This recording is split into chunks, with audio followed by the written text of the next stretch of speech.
Perkenalkan, nama saya Asifa Fauzia dengan NIM 25108175 ingin menjelaskan tentang pengertian materi dan sifat-sifat materi. Nah, pengertian materi adalah segala sesuatu yang mempunyai massa dan menempati ruang, seperti air, udara, tubuh manusia, meja, batu, itu adalah materi. Nah, sifat-sifat materi adalah sifat yang ciri-ciri yang dimiliki suatu benda. Sifat ini dapat digunakan untuk mengenali dan membedakan antara satu materi dengan materi lainnya.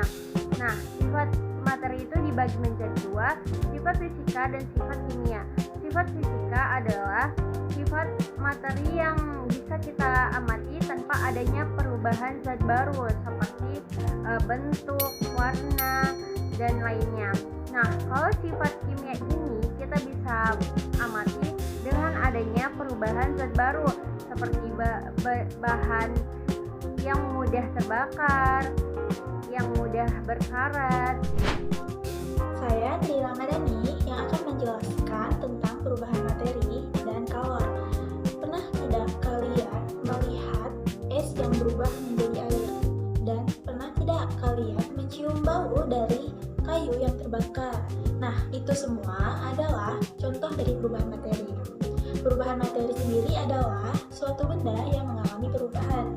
Perubahannya sendiri bisa hanya mengubah bentuk atau berubah menjadi benda yang benar-benar baru. Perubahan materi sendiri itu ada dua. Yang pertama, perubahan fisika dan perubahan kimia. Coba bayangkan, kita punya es batu yang kita letakkan di atas meja. Lama-kelamaan pasti akan mencair. Kita tahu kalau es batu tersebut akan berubah menjadi air. Tetapi, apakah es batu tersebut berubah menjadi benda baru? Tentu tidak. Kenapa? Karena es batu dan air merupakan benda yang sama, hanya bentuknya yang berbeda. Ketika kita memasukkan air itu kembali ke freezer, maka dia akan menjadi es kembali. Itu adalah perubahan fisika. Contoh lain dari perubahan fisika yaitu lilin yang meleleh dan kertas yang kita gunting. Sekarang bayangkan, kita sedang membakar kayu. Kayu tersebut yang telah terbakar akan berubah menjadi abu.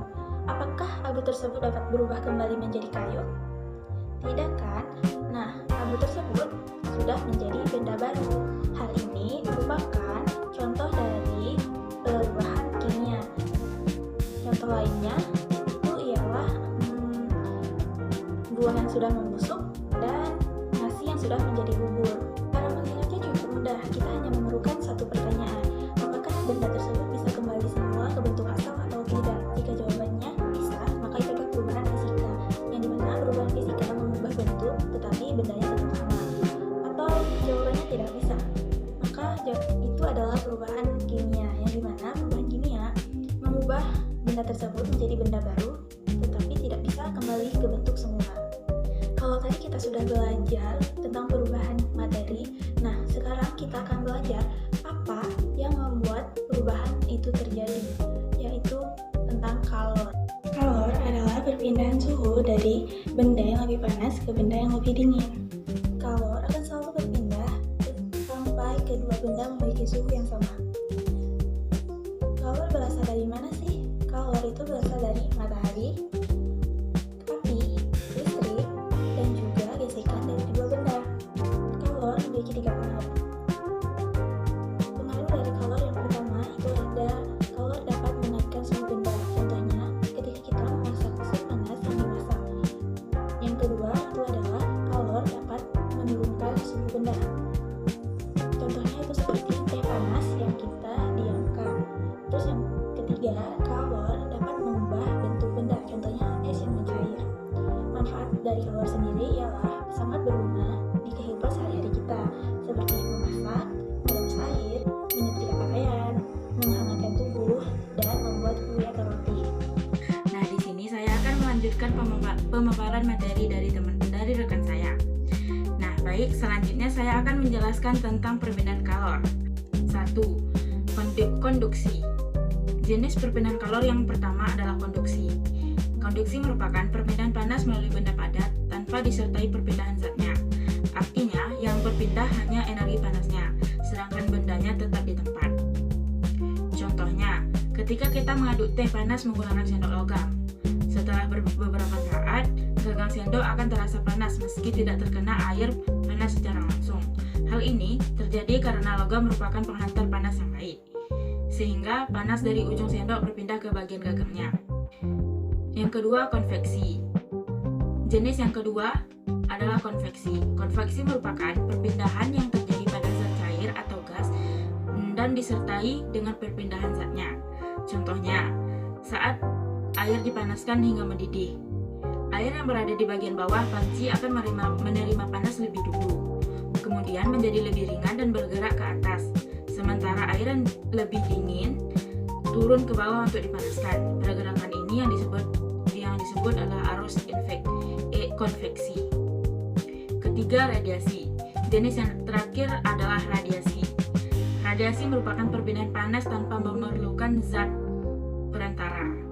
Panas dapat berpindah meskipun melalui ruang hampa. Contoh yaitu panas matahari. Panas matahari dapat sampai ke bumi tanpa melalui udara atau benda lain sebagai perantara. Selain itu, kita juga dapat merasakan panas dari api unggun meskipun tidak menyentuh apinya.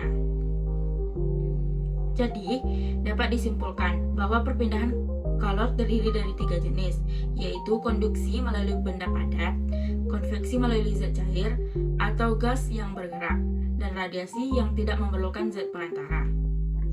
Energi adalah kemampuan untuk melakukan usaha atau kerja. Tanpa energi, manusia maupun makhluk hidup lainnya tidak dapat melakukan aktivitas. Hampir semua kegiatan sehari-hari, seperti berjalan, belajar, memasak, hingga menggunakan elektronik membutuhkan energi. Perkenalkan, nama saya Ismail Sari, NIM 25108176. Di sini saya akan menjelaskan tentang energi dalam kehidupan sehari-hari. Dalam kehidupan sehari-hari, kita selalu menggunakan berbagai bentuk energi. Contoh pemanfaatan energi yaitu ada lampu. Jadi lampu menggunakan energi listrik dan mengubahnya menjadi energi cahaya. Energi cahaya sehingga ruangan menjadi terang. Dan kipas angin menggunakan energi listrik dan mengubahnya menjadi energi gerak sehingga baling-baling berputar dan menghasilkan angin.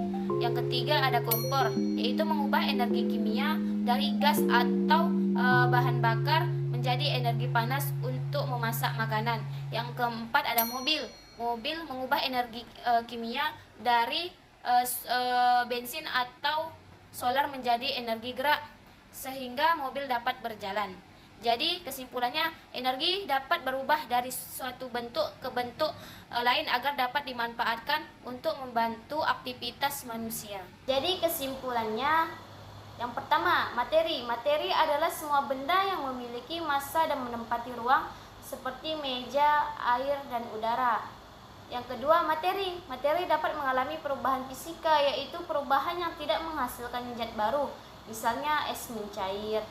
Dan perubahan kimia, yaitu perubahan yang menghasilkan zat baru, misalnya kayu terbakar.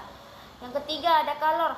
Kalor adalah energi yang berpindah dari benda yang lebih panas ke benda yang lebih dingin. Yang keempat ada energi.